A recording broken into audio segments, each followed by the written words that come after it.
Hello, ladies and gents. I've recorded this a few times, so we'll just cut right to the chase. What is happening with the Pulsar? What's happening to the Pulsar is it's having a top end rebuild. Bottom end's fine; it cranks over, but either the head gasket's blown or the pistons are gone.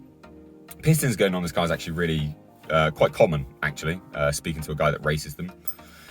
So the pistons are either gone or it needs a head gasket. Hopefully, just head gasket. In fairness, but I do want to talk about why it potentially always needed a top-end rebuild, because that's quite interesting. It's not something I've said myself, it's something which, speaking to this guy who races them and sort of telling him everything about the car, and this is something which he sort of came to the conclusion of.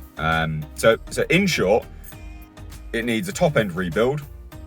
It's going for that around mid-October, and I won't have it back for a while, but that's what's happening with the Pulsar, basically. In the interim period, I'm doing all the other stuff that needs to be done. So I'll be taking the headliner back out, fitting all the bracketry back in. I'll be doing the headlights, the tail lights, some stuff inside like the fascia. The fascia here needs to be redone, like the part of the dash and all that, just like weird cosmetic things that need to be done. I've got like even just like a seatbelt thing in the back needs to be done. So there's still like some videos on the Pulsar coming, but obviously it won't be driving. Now, in terms of why it potentially always needed a top-end rebuild, let's discuss. So, this isn't what I said, this is what the guy who races them said. So it basically, in discussing the symptoms of the car and what happened to it and things like that, and I'll get onto why the videos were deleted in a moment. I told him that I've actually got a cylinder head, I have one. But I know from the records that came with this car that it had a rebuild some years ago, and then according to the guy that I bought it from, it had a rebuild quite recently. Now, apparently, like the fact that it's come with a cylinder head is quite strange, because it sounds like whoever rebuilt it recently took that cylinder head off, and that was the one that was replaced, and then they put a new one on. But I can't remember exactly what the guy said, but basically it sounds like it was always going to be something which needed to be done. Because if it's coming with another cylinder head, it might not have been matched up appropriately. They might have used some non-OEM things which are actually prone to causing the head to lift. Apparently, it's not my words. This is a guy who races them. So anyway, in short, it may have always needed one, because I've got a cylinder head and I don't really know why. It just came with the car. So I spoke to that guy about it, and that was kind of one of the things that he said. But anyway, there you go. It's having a top-end rebuild because the bottom end's fine. Like it ticks over and there's no issues with that. Obviously, it still may have a bottom-end problem, but we don't know until the engine comes out. But in the interim period, I'll still be working on the car. So anyway, just know that it needs. I fitted the radiator. The engine cranks over, because it does. Like the engine cranks over. There's not even any weird sounds. It's clearly like lost pressure on some of the cylinders, and I think the head gasket's definitely gone, and I think the pistons are gone as well.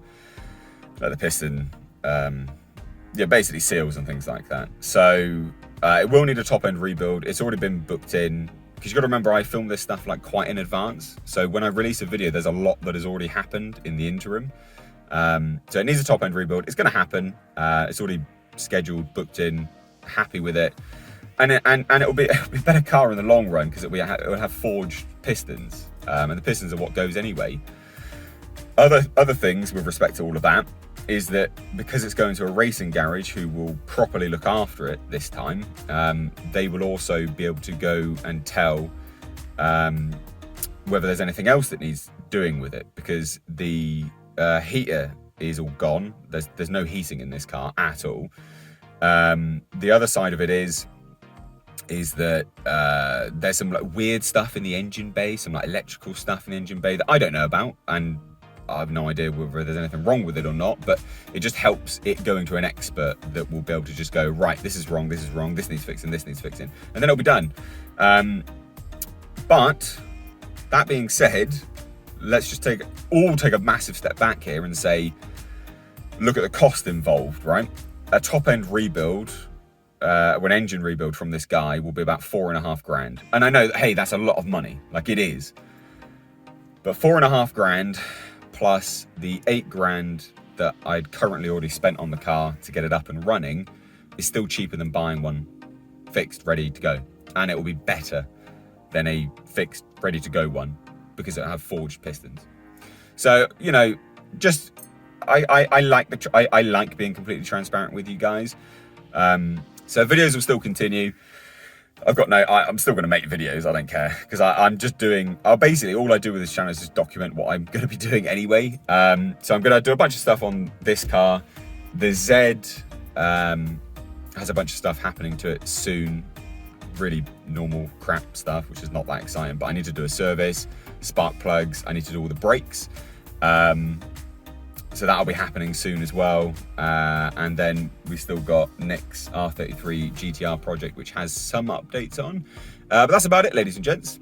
Cheers. But if you do want to support the channel, which maybe you probably don't after all of that long-winded nonsense, you can. I've got a patron now. So yeah, if you want to support, you know, what I'm doing here and making fun videos for you, hopefully entertaining in some regard anyway, you can. It's linked down below in the description box. Follow me over on the Instagram as well, which is linked down there. Nick and mine are linked down there. But cheers, guys. Take care.